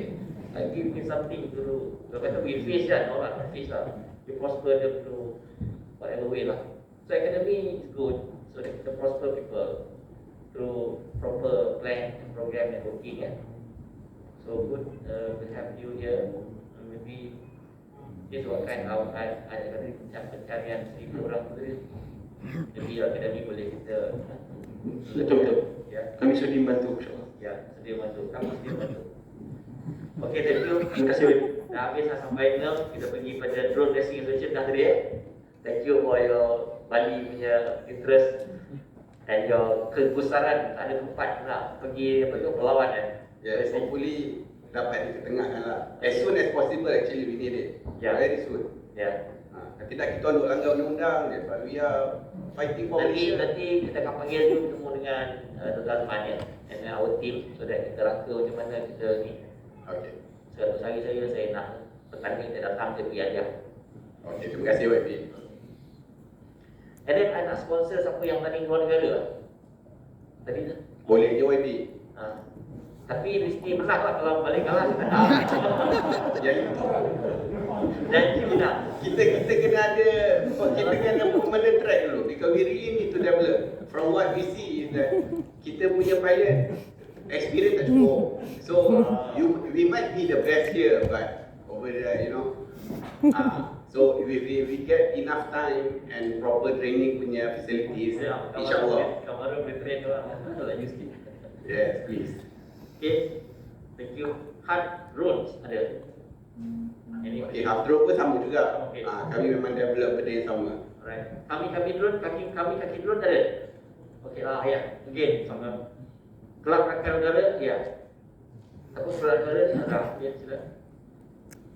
Assalamualaikum warahmatullahi wabarakatuh. Terima kasih Yang Berhormat Datuk Seri. First sekali saya nak ucapkan rakan kebanggaan pada Datuk Seri sendiri. Sebenarnya pada tahun 2016 ni permulaan KRUM ni, Kelab Remaja Udara Malaysia dan juga Kelab Rakan Udara Malaysia ni dia dua kan. KRUM ni dia dua organisasi sebenarnya. Yang di jawatankuasa ni terdiri daripada akademian daripada 7 universiti dan juga 3-4 agensi melibatkan aviation, aerospace dan juga space. Yang baru kita dengan ni lah New Space Economic Access. Kita ada program peringkat antarabangsa yang kena bulan 10. Yang pertama dan juga sebelum ni kita bermula 2016 tu sebenarnya laluan daripada Datuk Seri Dr. Adam sendiri. Terima kasih. Kita mula bertapak di Negeri Alniat. Great idea. Kita mula bertapak di Negeri Alniat dan sekarang kita ada di 6 universiti, UTM, UIA, UITM, UTM dan juga KRUM ni sendiri dia adalah satu kelab di bawah kurikulum Kementerian Pendidikan Malaysia. Ada kelab ya? Ya betul. Ada kita yang terakhir program kita yang last 2 week dilaunchingkan oleh Ketua Pengarah Pendidikan sendiri, Dr. Challenge kita dengan UTM, support by dia, IIB. So dekat sini ada beberapa sebenarnya kita punya komiti. Ketua Pengarah Datin Sri Nur Zamani. Okey, yang dirasmikan oleh Datin Sri lah 2 minggu lepas. Kita buat Dr. Challenge tu sebenarnya kita punya trial 3 tahun lepas. Jadi 2020-2021 kita buat kita punya challenge di lead by UTM Amsterdam. So November ni dia punya final. November. Yes, dan KRUM kita ada 3-4 aktiviti lagi yang sedang dalam perancangan. Pada 9 hari bulan atau 3 hari bulan ni kita ada launching dengan Majlis Belia Malaysia. Majlis Belia KPS itu Youth Drone Squad. drone squad, dan kita ada university drone squad, dan juga school drone squad di MRSM dan juga sekolah-sekolah KPM. Last pada 10 September kita baru je berakhir meeting dengan CAM drone task force. Jadi itu akan disambung oleh lah saudara Yogesh, kita punya development director. Ya. Silakan. Because I think dia ni ever willing to start to learn and learn. Tak ada give up dia ni. Saya ingat saya bantu dia masuk niat tu. Untuk ajar dia sama dengan Yogesh. my able. Sahabat Datuk Sri, sahabat Agro semua, saya Yogesh dari Kelab Remaja Udara Malaysia. So basically, our club is focusing on the training, development, and student readiness. So this is what we are looking for, as Datuk Sri has mentioned about the AI. But what we are looking at, not on the end side of this drone technology, we are looking at its fundamentals. For example, like we have a school drone squad in MOE, MRSM, and even university drone squad and youth drone squad. So what is our process is now is like providing the fundamental knowledge to all the students from standard 1 up to youth level on all that ecosystem involved. For example, we have launched last year on the first national drone flight safety awareness. Flight safety awareness. That is the challenges, the competition, which we got a blast from CAM as well. Then what happened due to pandemic, we are unable to pursue on that because that has to be on the physical activities. So lately on 10 September, we reinitiated and we spoke to CM and we got a blast to do indoor. And we're going to launch that as a first competition among the students. Indoor. Where you locate it? It's in a school hall, in a university hall.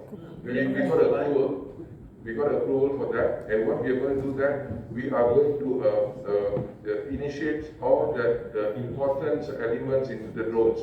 It doesn't matter if it's anatomies or technologies, innovations, all about the drones completely. Even for example, we concentrate on safety as well.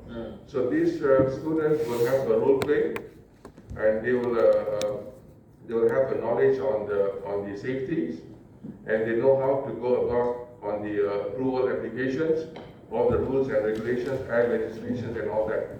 That is our first challenges that we're going to launch in 15th October with the CM also. The second one, we're looking at innovation. Because what we understand is now our nation is looking at the stack and the innovation. But for me, what I understood is the innovation, before they pursue with the innovation, they must understand the fundamental of innovation. Because I'm one of the professional innovators also. I'm certified professional innovators.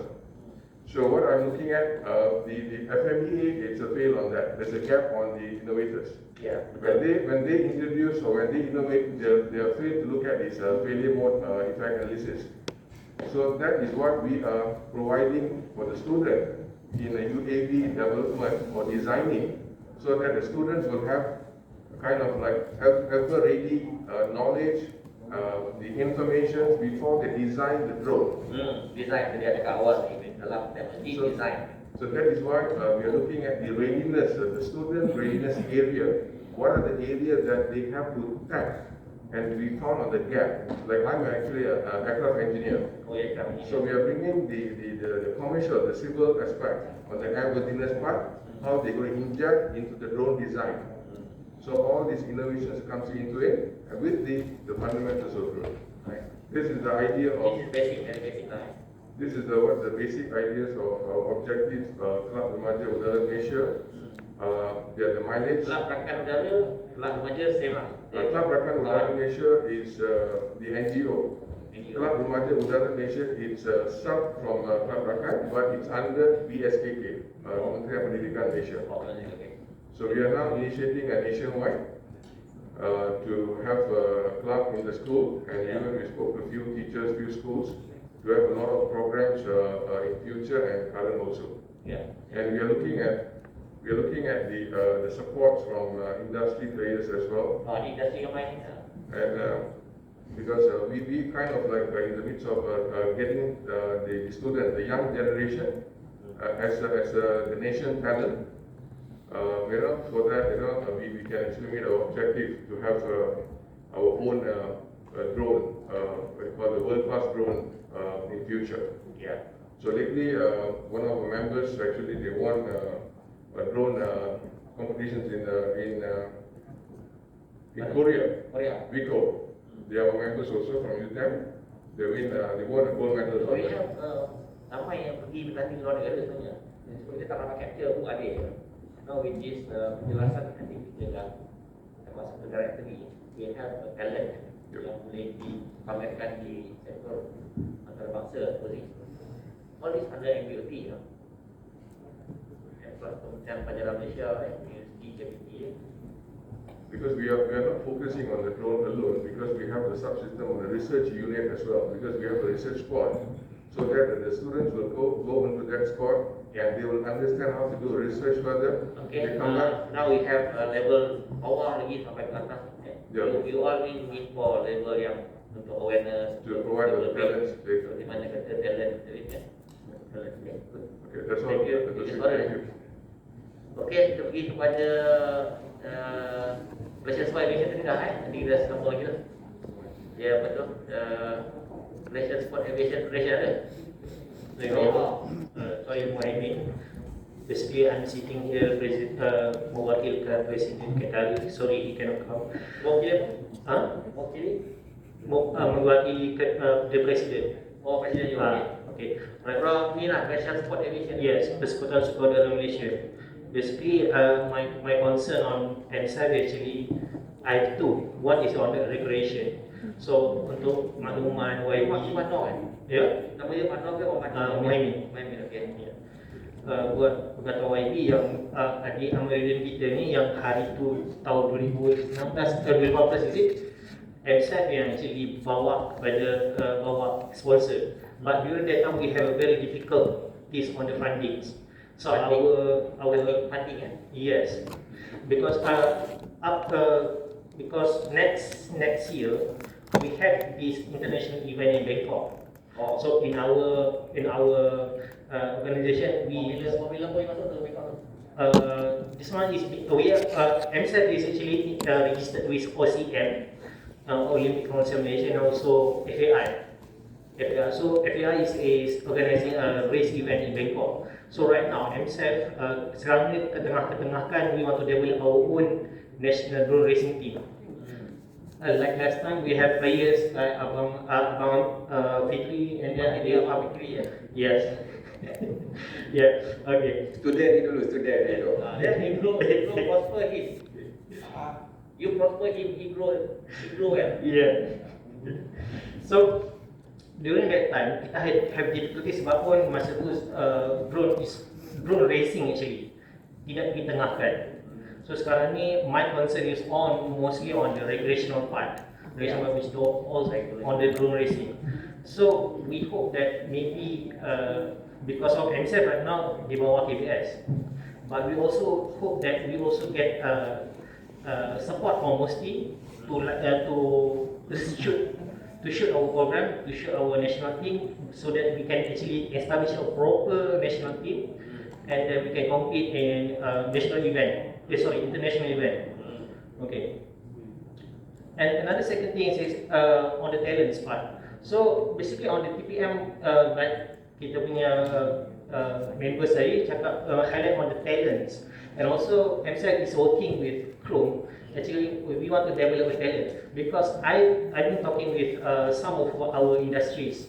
Actually, they want to develop a drone that can actually take off 1.3 ton. Actually, that's a very when we have a dialogue with them, their concern is if this drone is built in Malaysia, they are going to build a factory in Malaysia. Where they're going to get their talent or their expertise from?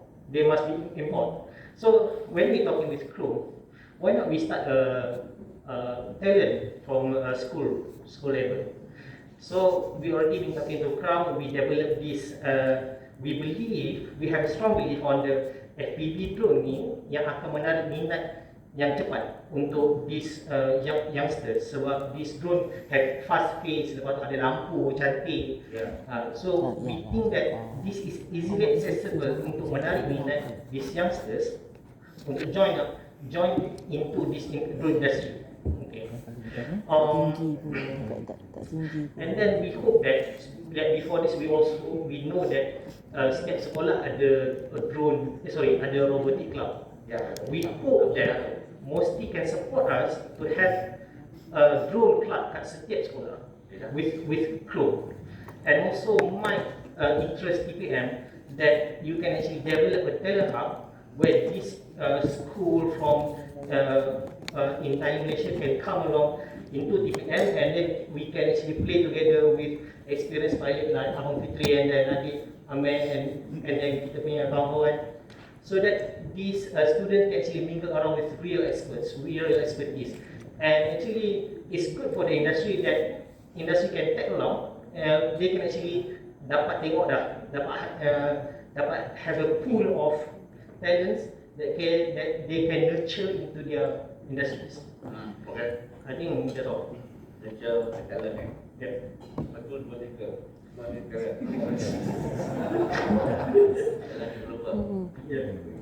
Producer, user. But for testing part, we need a talented pilot. Boleh go everywhere. Dalam gua katakan, dalam gua nak cari ada kalau tak boleh edit crewman go inside. Kita ada pertanyaan. Thank you, Saudara Muhammad. Okey, kita ada 3 lagi part ni. TVP drone ada? Kita lihat. Belakang dia. Okay, Assalamualaikum semua. Assalamualaikum semua, Datuk Seri. Saya Muhammad Syaril dari TVP Drone Tech. Kami Muhammad Syaril. Ya. Okey. Kami lebih kepada drone hobi lah. Hobi. So banyak yang kita buat daripada yang kecil sampai ke yang besar. Yes. 8 inch sampai bis class, X class, S class. So dia more kepada hobi lah, recreation. So kalau tanya pada pendapat saya cadangkan untuk buat exhibition lah, untuk ramai lagi rakyat-rakyat kita tahu pasal drone ni. So mana-mana yang berkaitan macam drone agriculture, telco, macam filming punya company yang boleh participate sekali dalam exhibition tu. Jadi rakyat semua boleh dapat tahu semua benda lah dalam satu one stop center. Itu yang saya cuba nak sampaikan je lah hari ni. Selain pada tu tak ada. Ada bercakap dengan SLR ke teknologi sport ke? Belum lagi. Baru yang ni baru saya dapat panggilan daripada Cik Hafiz dan baru yang saya boleh ni lah. Ya. Terima kasih. Sama. Okey, kita pergi tadi mudah dah. Nanti kita sambung lagi lah. Bagi drone kuat tak? Sama dengan dia. Sama okey lah. Era drone teknologi. Ya. Lepas ni ada naik kelas. Lepas tu saya minta lagi. Ya, era. Assalamualaikum. Good day, Datuk Seri. Panel forum. Ya. Nama saya Izwan bin Zainal Abidin. MD CEO of Terra Drone Technology Malaysia Sdn Bhd. A subsidiary of Terra Drone Corporation. Izwan Zainal. Izwan Zainal. Saya dapat. Jadi Terra Drone Technology Malaysia adalah subsidiary kepada Terra Drone Corporation of Japan, the number 1 remote sensing drone service provider in the world. So ingin saya tekankan di sini YT bahawa sebenarnya di Malaysia kita harus berbangga kerana kita ada 2 top in the world, iaitu Aerotime dan juga Terra Drone. So we are here. But nevertheless, in terms of what we call global penetration, Terra Drone Corporation adalah syarikat emas yang the newest. We were incorporated in 2016. But in Malaysia, actually, we were the newest kid on the block and used to be the smallest. Sebab kami kukuhkan Terra Drone Technology Malaysia ni pada Februari 2020. Oh, last year? Last year. So, unfortunately, a few weeks after our incorporation, MCO 1.0 happened. Come on. So, Alhamdulillah, Alhamdulillah, we still managed to do one big project for YTL kan. Tapi of course, from that point onward until now, things were not really that good. But Alhamdulillah, we managed to survive. So, what I'm trying to emphasize Sampai here... mana? Tuan. Macam mana? Office Office mana? Office di Teknologi Park Malaysia. I'm proud to say we are there since June last year. Yeah, she told me yesterday about Aerodrone and Aerodrone.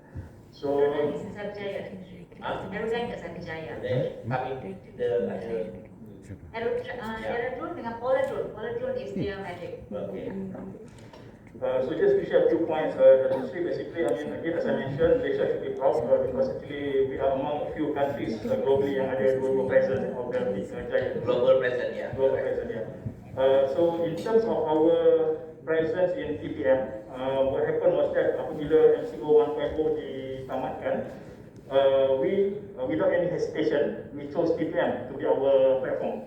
So we went into TPM when few other drone company decided to leave.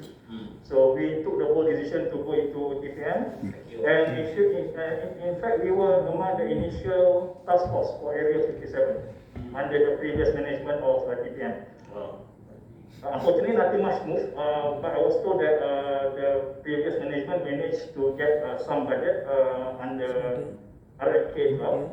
But I believe under the recent management led by Madam Zulira, I think both Mospi and TPM are taking steps to the right direction. So I believe more installs for all of us, the drone players, and we are looking forward for that. We have already committed to Madam Zulira, our assistants, since we are there. Started off with only one office, we now have 2 offices. And insyaAllah, 2. So insyaAllah, jika dipanjangkan umur murah rezeki, in coming years, or if not months, we may have few more offices there because we have quite a big deployment coming soon in Malaysia and also for global market. Yeah, so I think I don't want to talk too much about what my colleagues already spoken just now, Datuk Sri. Yeah. Cuma mungkin I nak highlight few things based on what was raised by our colleagues. First of all, I think in terms of technology, yes, I believe we are very lagging behind.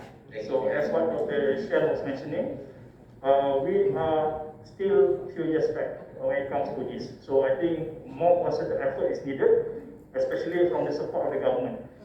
Like Turkey, as Dr. Shen mentioned just now, we have to see the behind story behind that. So it was the inspiration of the President Erdogan to have that in their ecosystem. So it comes from the government as the triggering factor. In terms of the talent, I believe I have some disagreement with some of our friends. But correct me if I'm wrong, and I hope I don't stir much on this. So actually, when I used to be with Encik Kamaru before, under Aerodine. So I was based in Denmark, under Aerodine side. Denmark, yes. When Aerodine bought the company, I was there. So, I mean, of course, we are competitors now, but I have high respect to him on individual basis. So, I'm trying to share with you my experience. Orang kata the cake is big.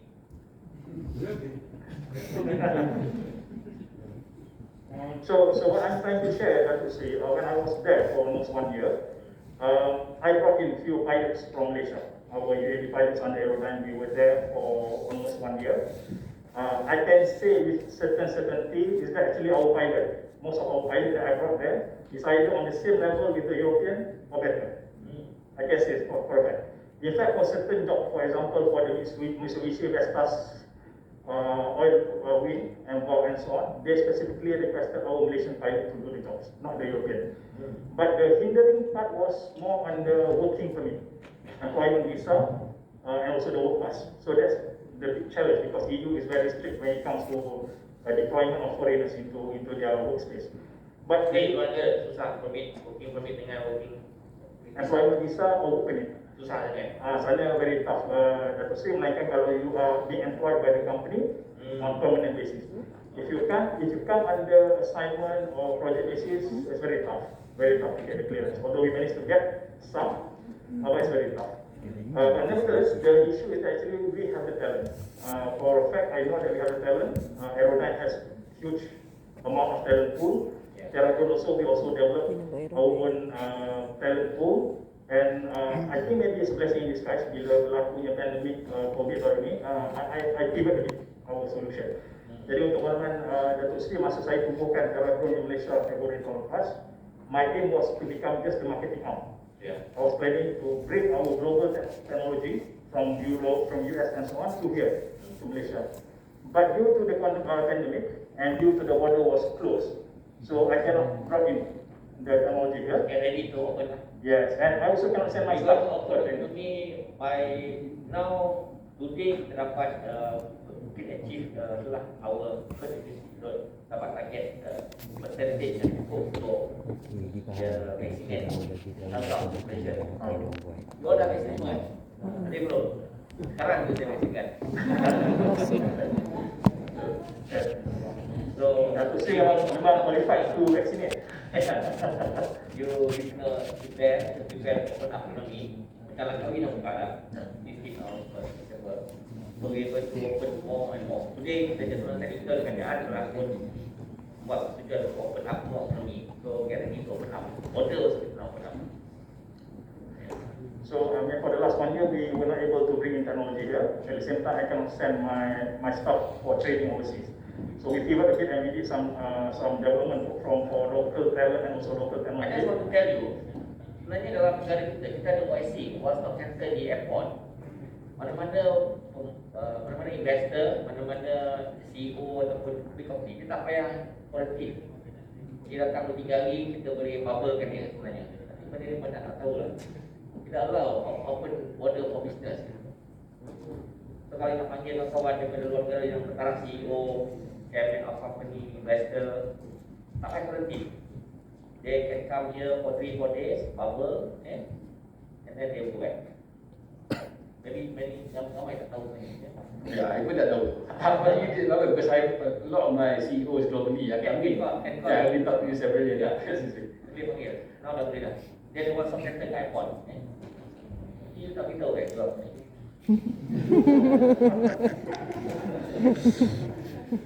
Is the business. Ya, ada mainan lagi. Yang saya punya pesan yang itu. Saya fikirkan. That's new for us. So my last point is Datuk Seri, just to share also, of course in terms of what my colleagues just now mentioned about the education and so on.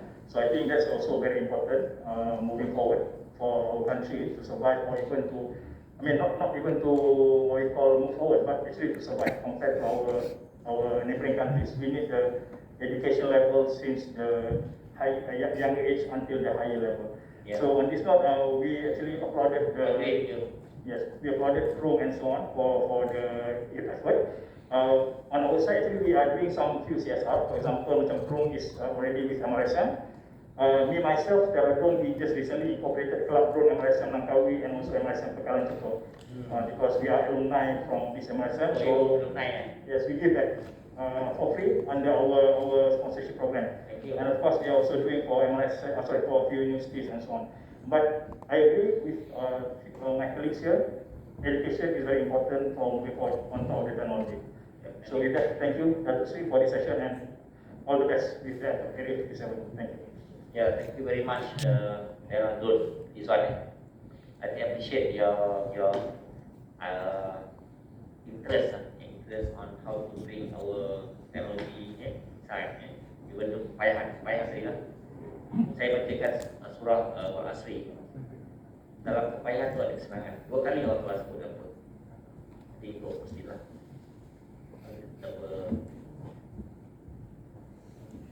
Ya, surah Islam. Al-Asri. 2 kali disebut dalam kepayahan tu ada kesenangan. Kalau tak repeat 2 kali, dia repeat 2 kali. So dalam pandemik ini ada sebenarnya peluang. So mungkin kita tak dapat buka itu, InsyaAllah. Okay, last but not least, Aerodyne, sila Amarul. I think I dah pergi tempat dia dan nampak apa yang dia buat. So our brother lah dia. Okay, terima kasih sekali lagi. I think saya rasa amat bangga actually the first time today that kita semua boleh kumpul and talk and share about kita punya own wish list, kita punya own frustration and all that. First of all, I nak talk about something else, right? So today we talk about from recreational and all that, right? So what about the future? So we are talking about how we want to build kita punya service industry and all that. Service industry is there, but to be honest, it's not very big globally. Nombor satu. And number dua pula is actually what we really should be focusing on is actually about building ecosystem. If I think that if we can do this together, we can build the ecosystem, we can actually, guess what? We can be a global tech exporter in drone industry. So today we are talking about doing all the flying, doing all the services. This is not big, to be honest. You know, we talk about the industry to be going to go to 30 billion, 50 billion, someone says 100 billion. What we have today, the BAU yang kita ada today sebenarnya is already dying. How do I know this? We are in operation in 35 countries now. Today we are about 500 plus. And we talk at the street, you wanted 1,000. I can give you that next year. Okay. Just from aeroplane alone. I mean, we plan to grow to 3,000 over the next 2 years. Right? And what is the difference? Because we do not focus on doing the BAU. We have to focus on building the next generation technology. Because in our presence in many countries around the world, it's different already. It's already dying. So what I was doing here in Malaysia, I mean, we grew from 1% to 3 to 400%, now 500%, because we were doing the services. But now it's different. America do not want services anymore. In the Middle East, we have the largest subsidiary in aeroline. It's also the largest drone services company in the Middle East. The equation, the game has changed. I'm risking it, I'm sharing with everybody here because I want Malaysia to succeed. Yeah. Yes. I want Malaysia to be the next, we talk about 30 years now. We can do this, but we need to focus on the right thing. And the right thing is data. The right thing is data. No longer about services. These services will allow us to survive the next 3-5 years. But beyond that, it's no longer. We are competing with the drone players that are already doing autonomous system. Which we are. We have that already. Even at Aeroline already developed. We have our own autonomous system. We were talking about it at the street at the launching the other day. We have our swarm intelligence system. This is the thing that we needed to do. I have an office in Shenzhen as well. We look at why Shenzhen is successful, why DJI is successful over there. Because they have all the system in the ecosystem over there. You want to do prototype, you come up with your design, so you can have it running already. You design your battery system because of the ecosystem that is available in Shenzhen, it allows you to produce that. And that's actually what we do not have here. And I'm looking forward to building, to help contribute building this capability in Area 57. So which means that we need to be looking at various different components. So what we talk about here today is actually is good. This is about the passion, from the youngest, from the racer, from all of it. This is pretty good. But the world has changed. So that's why I'm sharing in this open session today to everybody. Because if we keep doing these services, the graph is going down already. In America, most of our work right now, people don't bother about doing the flying. I get the local to do it. We focus on data. We must focus on the next generation drone system. And I think that's what we need to do in Malaysia. If we want to be the Turkey of drone. We can't compete with China. We can if the government are willing to put in maybe 100 billion into this kind of, otherwise we are joking, we are kidding ourselves. There's no way we can compete because they already have all this multi-year of experience building this. Minimum, if you don't have $1 billion US, forget about building hardware. I know this is controversial. We want to do it, right? But it is not just hardware. You say about next generation technology. It must mean that emerging one really need one investment, talent. Yes, correct. So that's why the team here is like to convey a message to Aeroline. The AI very good now. The AI. Apa yang Aeroline kalau tunjuk saya ialah satu AI yang boleh kesan reconnaissance piece. Facial recognition and personal data. So I fikir dengan AI tu memaju lacak tak payah buang masa atau buang banyak bajet. Dia pergi target dekat area yang ada tu. Area yang diperlukan saja. Kalau baju satu ladang 1,000 hektar tu, go to that portion. Exactly. This is what technology go. And I need this Kamarul punya gang ni dengan you dan Terra Bruno for next generation punya teknologi. Saya akan support on that. We want to build the next AI powerhouse. I support Area 57 so that the feature that we have inside not only visual development, testing, specification, manufacturing, more than that. We should have to visualize, not the beyond visual line of site to some more than that. Kita beyond visual line of sight. Dalam drone lah, kita buat terbang, ada angkasa dia. Kita nampak angkasa kan, tapi kita bawa orang tanpa melihat, pakai kamera saja kan. So the past 2 months, let us say, for example, I hired 5 PhD subject matter experts in AI. We want to build at least 500 people just on the AI space. It's already happening. We're not just in Malaysia, we have a big team in India already doing this. I want to bring all of this tech talent here to Malaysia. We are talking to all the various universities, build this capability in Malaysia, so that in 2 to 3 years, we can contribute significantly to Malaysian GDP. Dan kita itu, our SDRE in 2030, so inside that, there So the services is there, we can still go on, but the long term, we need to be looking at the future. So I rumuskan build the future, building the next generation technology, and bring people to more talented, and equivalent to international standard. I think that's the gist of the pertemuan petang ni. Thank you Kamarul, appreciate that sangat. Nanti nak vlog the saudara saya yang lama menunggu ni. Nakib ni dia bukan aerodrone, dia design kapal terbang. Okay, thank you, Sri. So, hari ni I pakai baju association juga, betul Sri? So, I will represent the Malaysian Aerospace Industry Association. So, kita kira insyaAllah a brother association lah.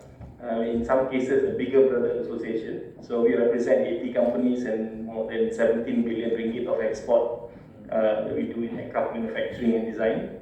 So I think a lot of the points that were raised is now by Kamarul is very pertinent. So even in aerospace, disruption is happening. Things are changing very regularly. So I think you can learn a lot from what we have learned in the last 50 years. Kita dah 50 tahun in aerospace, MRO dulu, and then manufacturing, and now manufacturing, design, and then components, avionics, and all that. So all of this ada kat Malaysia. And we just started the drone chapter for industrial drone place. Aerodyne is the inaugural member. We will be incorporating more, and then we would like to collaborate with some of the more enthusiast type of drone associations to sort of have a better reach. So I think, inshallah, Dato' Sri with aerospace and the drone industry, it's a big growth area for future economy for Malaysia. I met Najib di banyak exhibition macam Lima. Dia ada booth untuk represent the strength company. Nanti you pergi kahwin lagi mana? Paris show dengan inilah the Farm Red show lah. So that's where. That is the example of Malaysian yang boleh. Tapi dia reverse. Dia dapat pelajaran daripada luar negara. Dia kerja dengan orang luar negara. Dia develop their own and then come back to Malaysia. Maybe we can do that. Reverse you. Kita buat, ambil orang international here, let them go back to their country and export their technology. My first statement dalam mesti bila saya kata nak ada teknologi yang boleh export. So that what? We are producer, we are not the end user. Itu maksud saya. Jadi itu perkara yang penting lah untuk saya nak mesti take all semua perkara ni.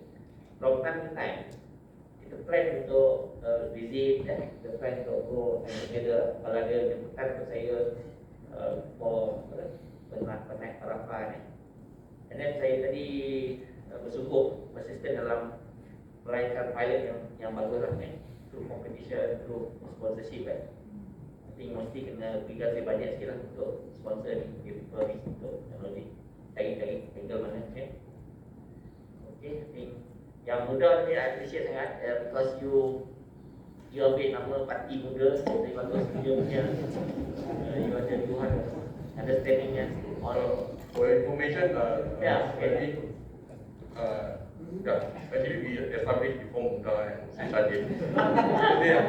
Okay, that's one. But come to the we have the additional of some ideas, which I just shared a story of what we ventured in China. China is the HQ for World UAV Federation, that leading for the 30 countries. So in China, there's a place near Shenzhen called Dongguan. So past 2 years, the government is a district. They got the district from province and the country. So it's a district-based government. It's like a daerah here. They also developed a zone, something similar to Area 57. So I participated in the program and to do the development. But their investment is 5 billion. 5 billion. So they developed very quickly together with the telco infrastructure, the railway. So I participated in the development of bringing the international delegation because I'm in charge of the ASEAN country. The Southeastern country, we go into the area and then we quickly build up the talents from Singapore, from Indonesia, Thailand, and all the countries in ASEAN. So we partner with the European as well as the Southern American. So they do it very fast. But the enabler is actually the funding, like some of the, the players here. We have about the rate enabler. Yeah. Yeah. So I'm confident if it is a good initiative, Area 57 is developed as an initiator, it starts here, it is marvelous idea. Really Muda will support, my ideas, my everything, because even that times also we support even by money, but it seems like they contributed more by their own district government than what we want to venture in. So we just tumpang the facility and then we tap all a lot of the facility. They have all the certification, development, R&D testing, and the training, and even for the the leisure. The leisure, they call it the leisure drone pilot. They convert them to the commercial. So they give them the certification that they can fly using OPA system. They call it AOPA in China. So here in Malaysia, I think if we have the chance to participate, and then they can take it by a very well regulated seasoned leader, then we can go further. Because here, the absence of CAM, I think is a big loss. Because CAM have their roadmap already for drone. So they know where to go. If you go against for low, why enter from there is not so proper for our economy or for our business.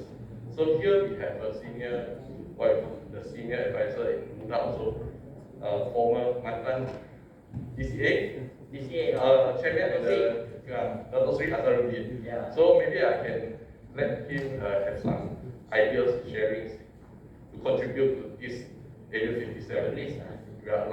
Yeah, thank you. Dato' Sri Menteri Tuan-Tuan dan Puan-Puan sekalian, give me some time to talk about what we're on today. To me, I think Area 57 is very timely for the industry. However, as mentioned by Cik Kamaru, we have to move forward. But as we hear today from our members, some of the things that they talk about are bread and butter things, operational, which is not here.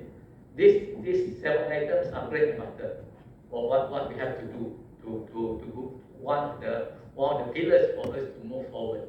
The other thing we talk about is not here is operational matters, which a lot of them are unable to decipher what is going on with CM.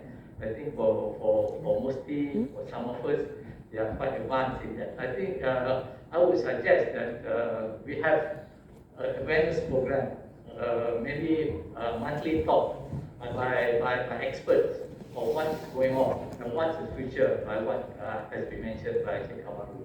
So that's something that we have to have the awareness program of the industry. So we could listen to them at the same time they listen to